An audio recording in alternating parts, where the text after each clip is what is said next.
Partout, depuis quelques années, il y a autant de femmes que d'hommes sur le plan d'eau dans les catégories olympiques.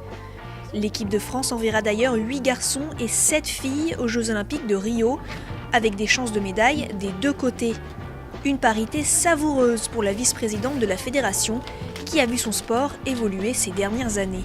C'est devenu un sport très féminisé puisque la voile est arrivée pour les féminines en voile en 88, puisque c'était très exceptionnel d'avoir des féminines et elles couraient contre les garçons auparavant.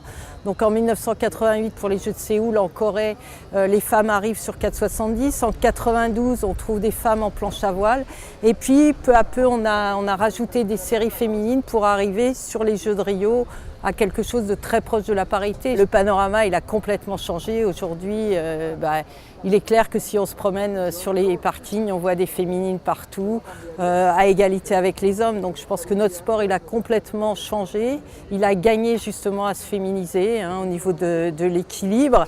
Et je pense que ça permet aussi à la voile dans le monde féminine de se développer. Côté sportif, les femmes n'ont rien à envier aux hommes. Elles ramènent même autant de médailles qu'eux. Contrairement à d'autres sports, les barrières entre les sexes ont été brisées. Les athlètes sont très complémentaires. La grosse fierté, c'est d'avoir réussi à rapprocher les filles et les garçons et de prouver que les deux peuvent vraiment s'entraîner ensemble et s'entraider, quoi. Et ça, c'est une grande fierté parce que depuis toujours, ça a été l'inverse, à essayer de casser les groupes garçons-filles, alors que nous, en 470, justement, on a la chance d'avoir le même bateau, on a la même surface de voile. C'est l'unique bateau qui a ça dans les bateaux olympiques. Donc vraiment, quand c'est possible, quand les caractères s'entendent entre les garçons et les filles, je pense que c'est vraiment une force, quoi. Les féminines sont encore majoritairement entraînées par des hommes. Prochain objectif donc, inscrire la parité jusque chez les coachs.